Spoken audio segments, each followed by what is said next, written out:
Good evening, sci-fi movie nerds, and welcome to weekly show number 17. This is the Sci-Fi Movie Guy, Mike, and thanks for tuning in. So, before we get started with our normal stuff, I want to tell you about a little TV show I was on last night on Twitch TV. It's called Hangin' Art, The Art of Hanging Out with Jamie Pruden and Tim Becker. And the whole premise behind the show is Jamie is an artist and he does paintings on his computer with a graphic program, and he sits there and he paints all these really cool paintings while him and Tim have guests on the show, and they just talk about anything that comes up. Now, they asked me to be on the show last night, so Wednesday, August 24th, if you go to Twitch TV and you look up Jamie Pruden, The Art of Hanging Out, or Hanging Art is the name of the show, and watch that show. I was on it. We talked a lot about Star Wars. We talked about some sci-fi stuff. We talked about a lot of different stuff, not just sci-fi. It was a great conversation, and we got to watch him do a Kylo Ren painting, which was really cool. He also gave me some signed pictures that I just want to show you how good of an artist he is. I'm going to hold these up here so that you can look at them. That's a painting of Finn with the blood on his mask, FN. And then we've got the Kylo Ren one that he was doing last night. And then we've got one of Luke on Hoth. And then we've got another one. I think this one is Han Solo on Hoth. So yeah, he is a really great artist. And the show's definitely worth checking out. Not just because I was on last night's show, but check out some of his other shows that are up there. It is a live stream, and they're on Monday, Tuesdays, and Wednesdays starting at 7 p.m. So you can go check out the live stream then, or you can watch older shows if you just go to the channel. So let's get now started, as we always do, with Star Wars news. And our first story today is StarWarsNews.net reported that Empire Magazine sat down with Rogue One director Gareth Edwards to ask him about the title and what Rogue One refers to. Gareth refers to the fact that it has a few meanings. I've been thinking about it, he reflects in the new issue of Empire. What does it mean? Rogue One is a military call sign, he adds, referring to Red Squadron during the Battle of Yavin. But this is the first film that's gone off script as far as leaving away from the trilogies. And it's not part of the sagas or the Anakin story. So it's the Rogue One, you know? He also went on to say there's potentially another meaning to it relating to Felicity Jones' interplanetary guerrilla Jyn Erso. She also has a rogue streak. It's kind of describing her. It has all of these split multiple meanings that made it feel like the right choice. And you know what? I was really excited when I heard that Rogue One was the call sign for Red Squadron from Yavin, and that's the main reason.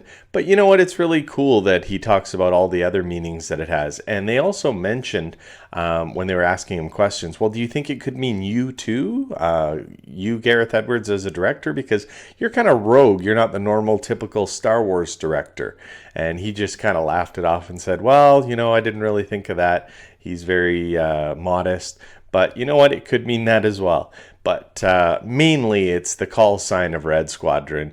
And I think that's really cool. Rogue One is my most anticipated Star Wars movie in a very long time.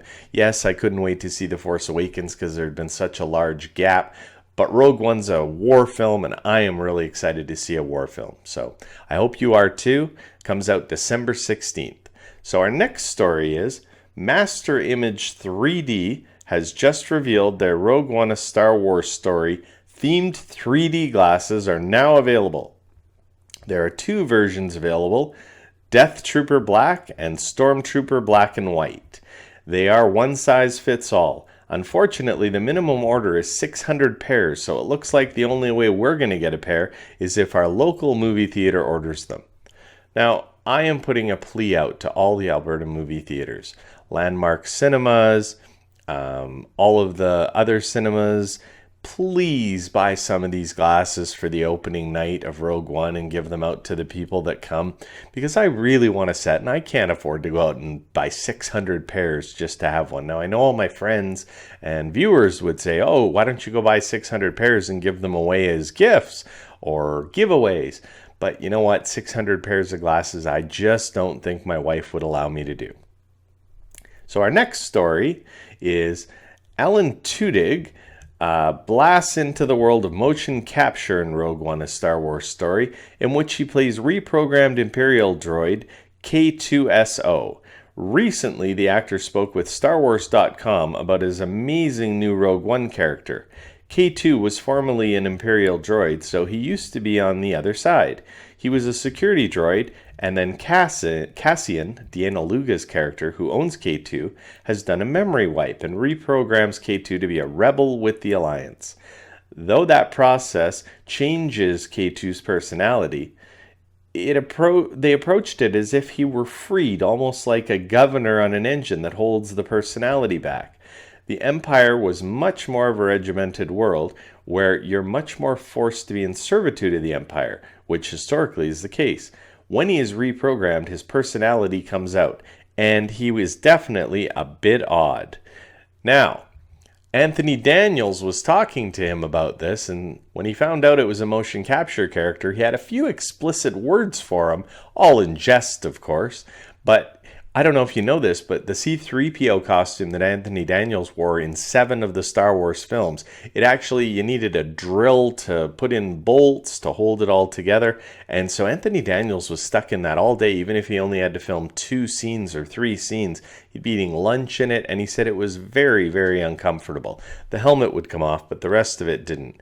And so to find out that they could have been doing droids if they had the technology with motion capture, where that's just sticking things all over your body and you're in a nice comfortable sweatsuit, I think Anthony Daniels is right.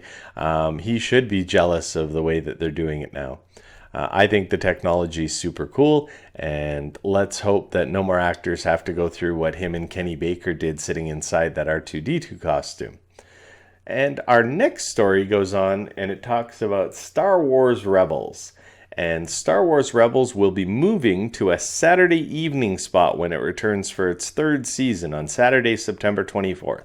And that is for a good reason. With huge, dangerous players like Darth Maul, Darth Vader, Grand Moff Tarkin, and Grand Admiral Thrawn all being part of the fray, things are going to get a bit more adult than they already are if Season 2 didn't put our heroes in enough peril, including Kanan being blinded by Darth Maul by his lightsaber, as well as Ezra's extreme struggle between the light and dark side of the Force. What they're about to face is something bigger than ever before. Now, I think that kids are a lot more desensitized to things than they used to be when I was a kid, and I think this move to Saturdays was more because kids were having to go to bed early on the weeknights, and they actually know that they're going to get more kids watching if it is on Saturdays. So I think that's the real reason. I don't think the report's right. I don't think it had anything to do with how dark it's going to get or how gory it's going to get, because this is Star Wars Rebels. It's an animated show. Am I happy it's moving to Saturday?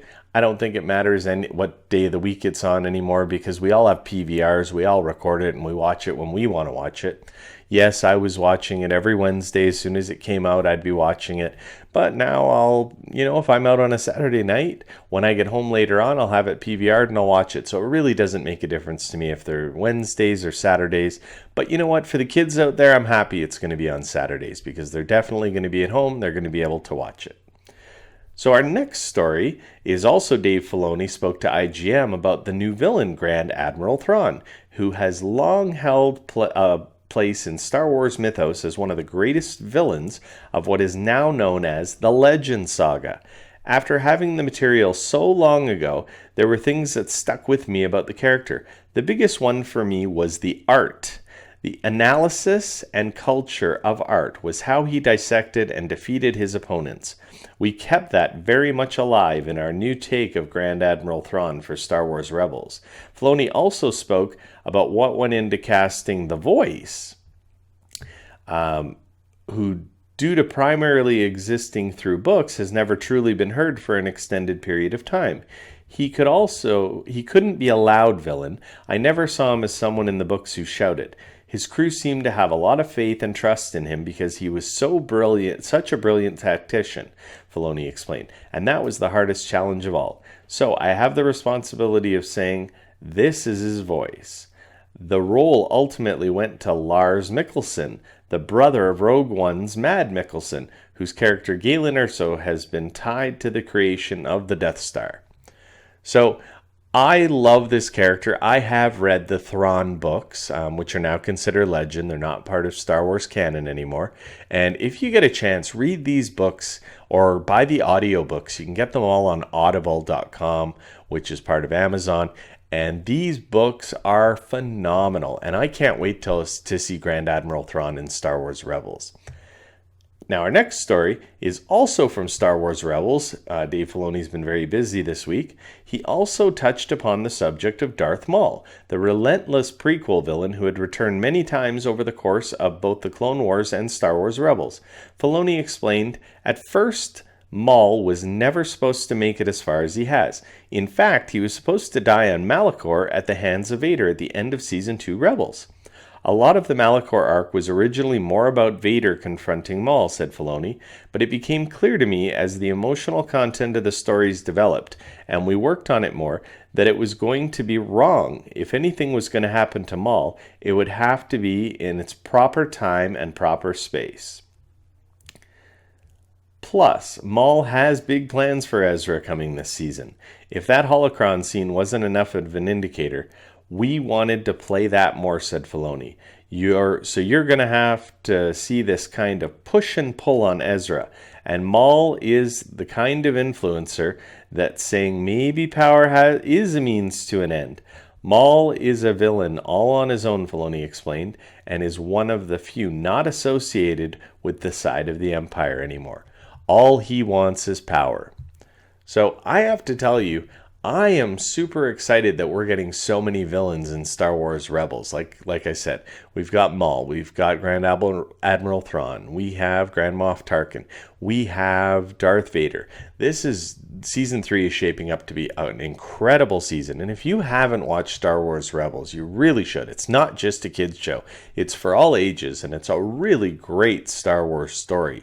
And for that matter, Dave Filoni also did a long time ago the Clone Wars animated show, and that show was phenomenal too. A little more hokey because Lucas was in charge of it. The new ones now, they're really, really good. So check out Star Wars Rebels. And that is it for Star Wars news. So now let's get into sci-fi news. And our first story in sci-fi news is Star Trek Discovery, CBS's all-access new TV show that comes out in January, will be trying to change things up a little bit when they make the main character the first officer rather than the captain. The first officer will be a female and a lieutenant commander, and the show will be from her point of view. The show is set in between the events of Jonathan Archer's Star Trek Enterprise TV show and Captain Kirk's The Original Series, also featuring Spock and McCoy. I can only hope that the actress they get to play the lead pulls it off a lot more and puts a lot more effort into the role than Kate Mulgrew did for Star Trek Voyager. Now, I'm probably going to take a little bit of heat for saying that, but I truly believe that Star Trek Voyager was the worst of all of the Star Trek TV shows. And not because they had a female captain, just because the actors in that show weren't the greatest actors. There were some, like, I didn't like Kate Mulgrew as Captain Janeway. I wasn't a huge fan of Chakotay. I did like B'Elanna Torres and Tom Paris. Those were two pretty good actors. I did like Neelix. He was a pretty funny character. And the Doctor, Robert Picardo. Those were okay. But all in all, the cast was not as strong as some of the other Star Trek casts. So I really hope they spend a lot of time picking the cast for this. Because I am looking forward to it, although I am pissed off that I'm going to have to spend $8 to watch this show, $8 a month to get CBS All Access. They're going to put the first 2-hour episode on regular CBS television, but then you have to buy a subscription to CBS All Access to watch the other shows. So that pisses me off a little bit. I think if enough fans rebel on this and it doesn't get a lot of airplay, then they'll move it back to regular CBS TV. So I haven't decided what I'm going to do yet. But I like the fact that they're going to have this show based on the first officer, because we all know a first officer really runs the ship and does the crew rotations and does the crew evaluations, whereas the captain, He's much more high level. He's talking to Starfleet Command. So I think we're going to see a lot more of the inner workings of how a starship in the Federation works. So I think that's cool. I'm looking forward to it. And our next story in sci-fi news is once its marketing gets into gear, Passengers will probably be one of the most highly anticipated movies of the year. It stars Jennifer Lawrence and Chris Pratt, who are two of the most sought-after young actors and big box office draws of their generation. It's helmed by Oscar-nominated director Morgan Tildum, who also directed The Imitation Game. The premise of the movie is that two people fall in love on a spaceship when their hibernation pods open prematurely while still 90 years away from the destination. Written by John Spates, the starship Avalon, on its 120-year voyage to a distant colony planet known as Homestead 2 and transporting 5,259 people, has a malfunction in two of its sleep chambers. As a result, two hibernation pods open prematurely. It is scheduled to be released on December 21st, 2016, and the first trailer is now up on YouTube. So I watched this trailer, and I have to tell you, I was a little bit disappointed. It looks like a love story in space, and I think we've seen these before. I do like Chris Pratt as an actor. He did an amazing job in Guardians of the Galaxy. I like most of what Jennifer Lawrence has done, although the last Mockingjay movie wasn't that great. I think she wrote it in on the last X-Men film, but she is a really talented actress. But I'm not sure if this is a movie that I'm going to go see right away. Why don't you tell me in the comments below, are you anticipating this movie to be good? What do you think? Again, for me, it's a whatever. So then we get into, in a previous show, I talked about the new Captain Marvel movie coming out in March of 2019. And according to THR, Marvel's adaptation of their first female-led superhero film is down to 3 directors. Nikki Caro, who directed Whale Rider, Leslie Linka Glatter, the main director on Homeland and Seeking a Friend for the End of the World's Lorena Scafaria. Sources for THR say a decision won't be made anytime soon because Marvel is being very deliberate in its search. While we know the star of the movie will be Brie Larson, who starred in the Academy Award-winning movie Room, we won't find out the director until probably 2017. Now, I told you in a previous show I was very excited to see this movie. I know Marvel does superhero movies really, really well, and the Wonder Woman movie coming out by DC looks like it's going to be really great. And I said it before, young women these days, they need superheroes to look up to because a lot of the female role models in the world today just aren't really worth looking up to. Now, when I was a kid, I saw Superman as my role model. I don't think there's anything wrong with a new group of teenagers or even young girls looking up to these role models and making the world a better place. So Captain Marvel, I'm on board. I can't wait to see it. And that is it for my news today. But I did get a couple of emails, so I'm going to read those on the air and answer some questions. So my first email comes from Stacy Vader, and Stacy writes, "Hey movie guy, I think that the Star Wars special editions are way better than the original releases of the movies, and I hear a lot of die-hard fans say that it was George Lucas ruining the original epics. How could people be so dumb as to not see that his additions to all of those films makes them so much more visually stunning? Your thoughts?" Well, Stacy, I tend to agree with you. Now, I watched the original movies in the theaters when I was a kid. I was 7 years old when I got to go see Star Wars A New Hope in the theaters, and they were visually stunning for their time. But on Twitch TV last night, the same thing came up, and we were talking about that, me and Jamie, and I think they got released in 1996 was when the remakes came out. Now, there was a couple things. George Lucas, for one, if he could have, he would have made those original movies the way he did these re-releases.